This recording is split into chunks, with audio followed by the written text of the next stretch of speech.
When Abigail saw David, she quickly got off her donkey and bowed down before David with her face to the ground. She fell at his feet and said, "My lord, let the blame be on me alone. Please let your servant speak to you. Hear what your servant has to say. May my lord pay no attention to that wicked man Nabal. He is just like his name. His name is Fool, and folly goes with him. But as for me, your servant, I did not see the men my master sent. Now since the Lord has kept you, my master, from bloodshed, and from avenging yourself with your own hands, as surely as the Lord lives, and as you live, may your enemies and all who intend to harm my master be like Nabal. And let this gift, which your servant has brought to my master, be given to the men who follow you. Please forgive your servant's offense, for the Lord will certainly make a lasting dynasty for my master. Because he fights the Lord's battles, let no wrongdoing be found in you as long as you live. Even though someone is pursuing you to take your life, the life of my master will be bound securely in the bundle of the living by the Lord your God. But the lives of your enemies he will hurl away as from the pocket of a sling."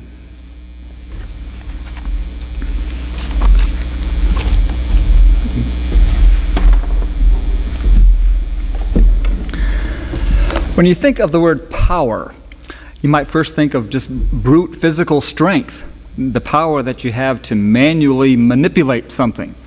But of course we learn that there are other kinds of power that you can obtain, like when you have wealth or material resources that can enable you to influence people and situations. Some people become masters of using that kind of power. There's geopolitical power, which requires the combination of both wealth and strength. There's the power of popularity in the influence that you can have when people like and respect you. And some people milk that power for all it's worth. But when you think of power, you probably don't think about the idea of humility. You might consider humility to be a good quality, which takes an inner personal strength, but you don't think of power. You don't think about the ability to accomplish things and to make changes. But the truth is that humility is the primary source of power in the life of a Christian. God will use the humility of his servants to achieve his purposes. And so it's important for us to really think about what humility is and why we need to have it. I'm going to kind of miss playing church softball because that was always a good lesson in humility for me when we did that. Maybe bowling will serve the same purpose. We'll see about that. We all need occasional lessons in humility. Humility is something God wants us to have.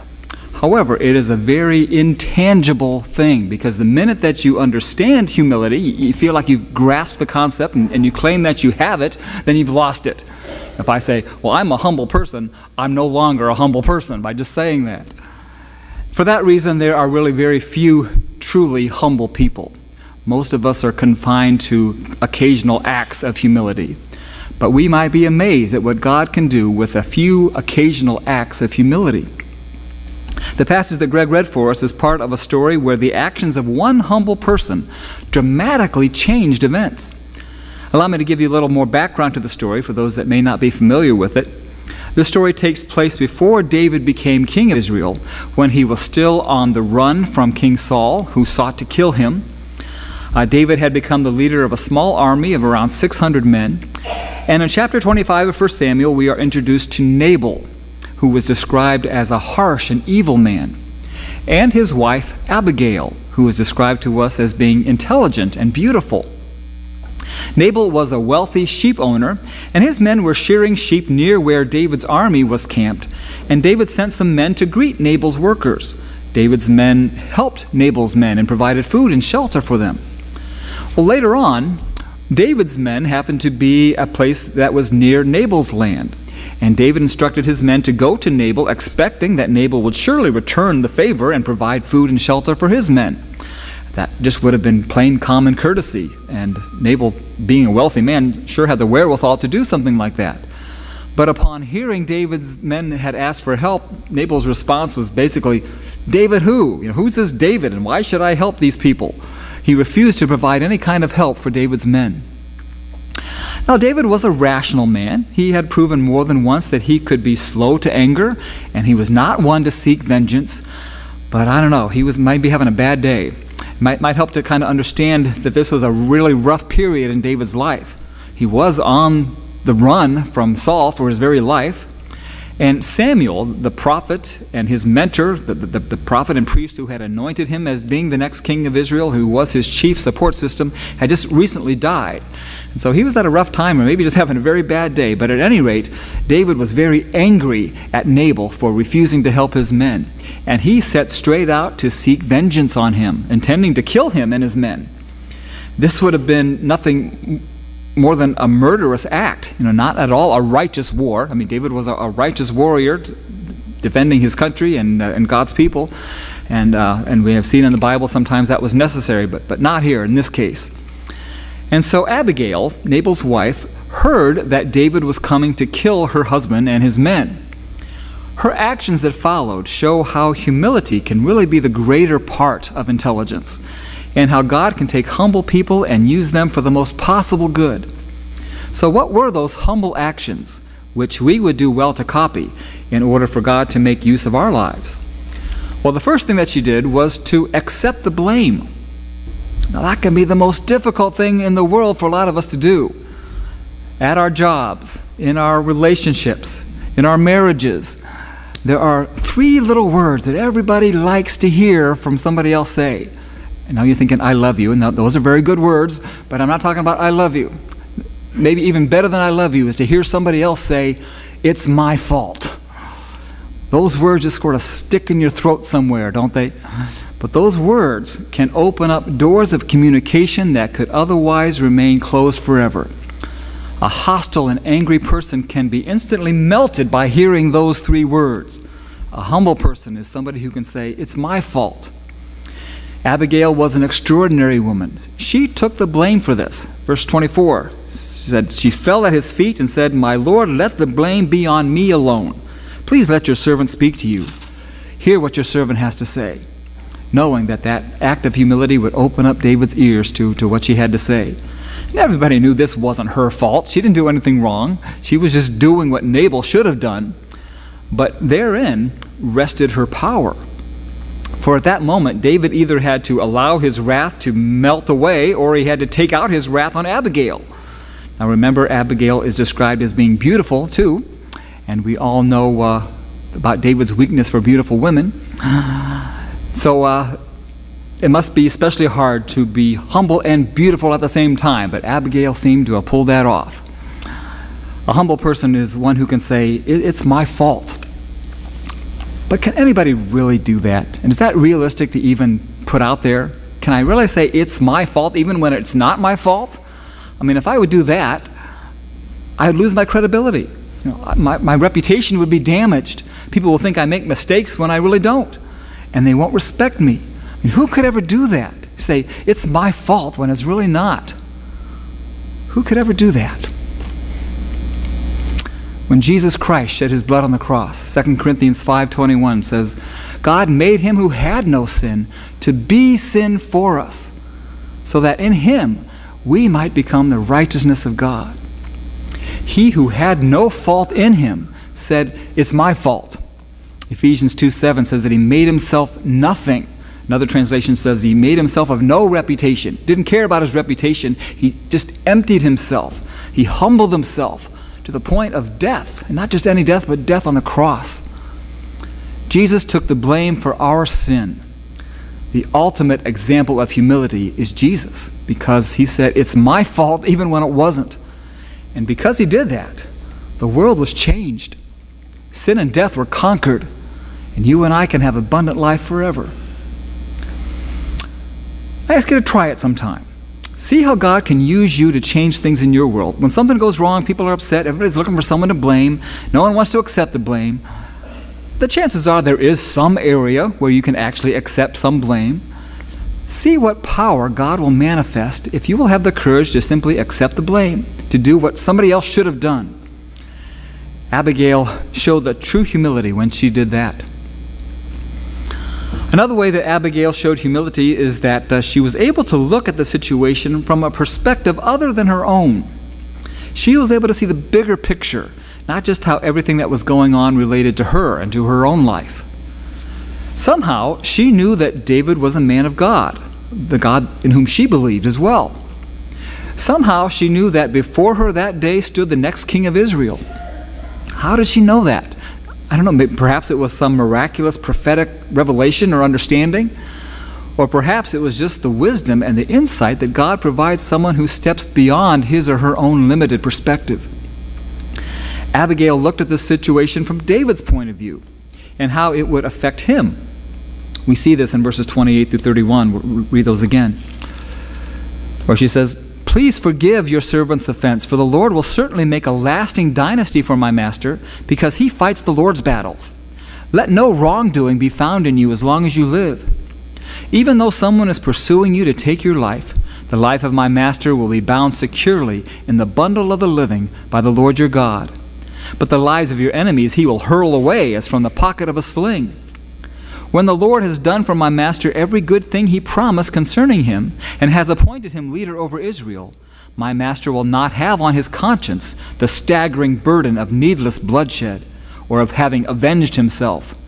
And when the Lord has brought my master success, remember your servant." God used Abigail's humility to keep David from a sin which would have changed the course of his whole future and his potential for leadership.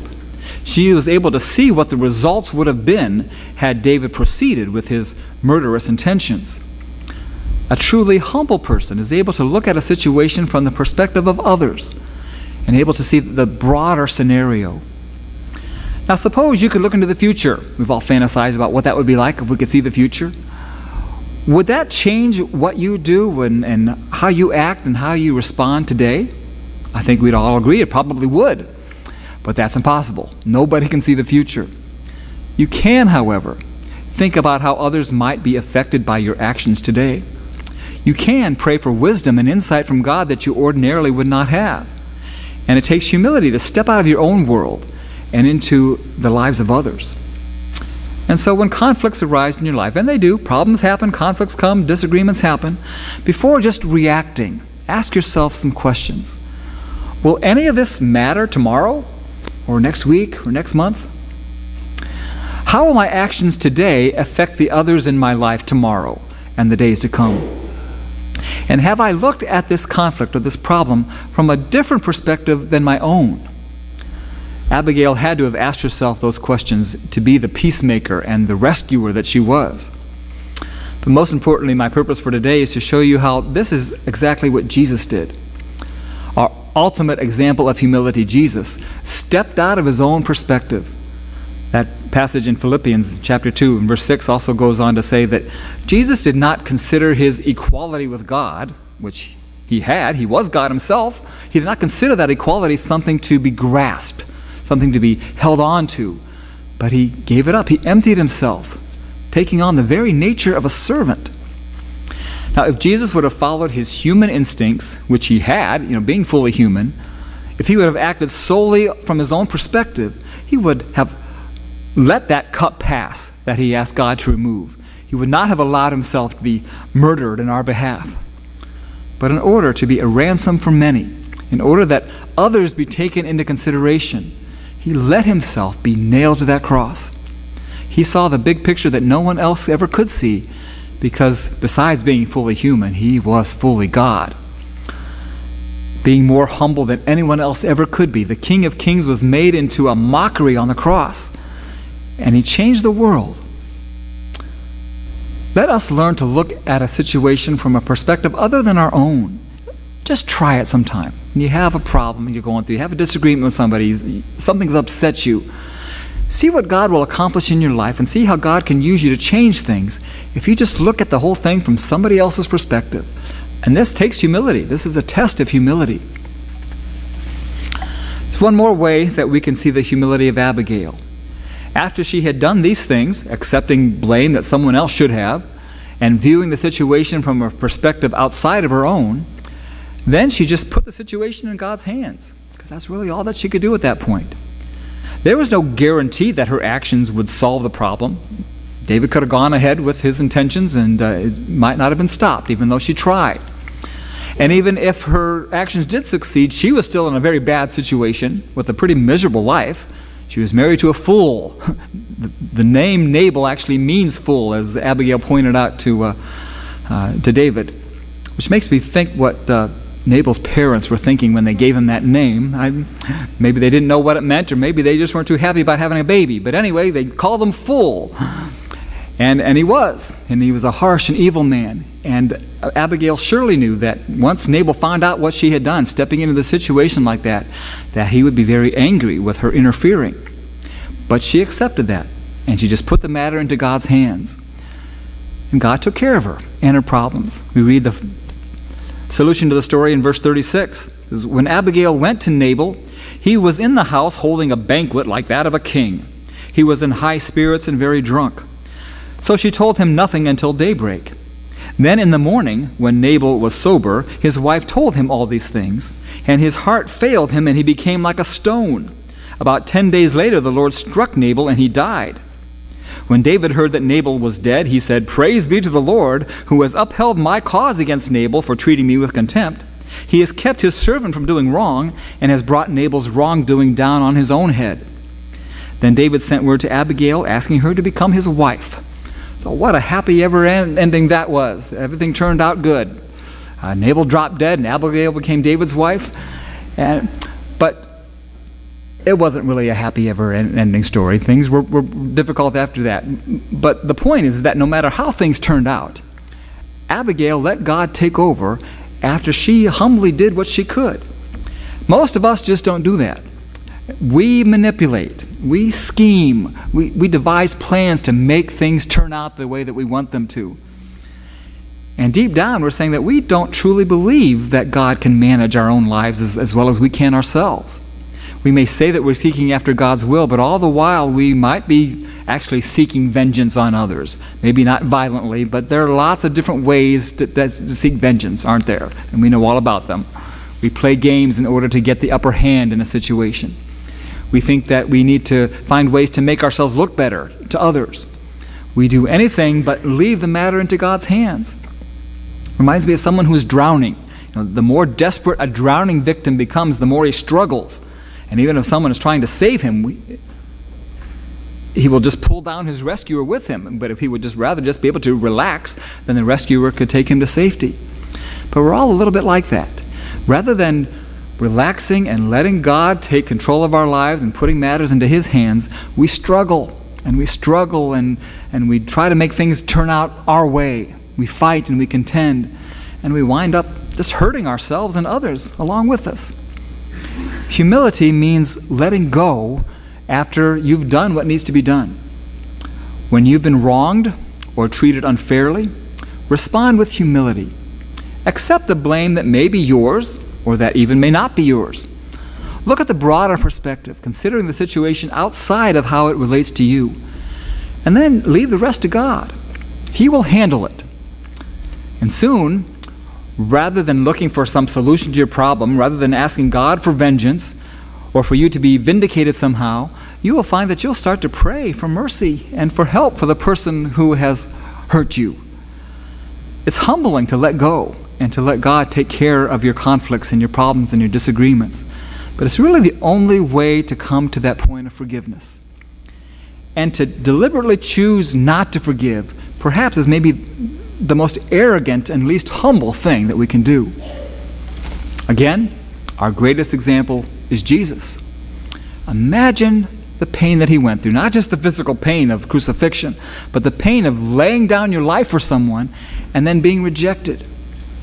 It was humbling enough to do what He did for us, but then to watch every day while millions reject His love and disobey His commandments. But Jesus, our humble Master, accepted the blame.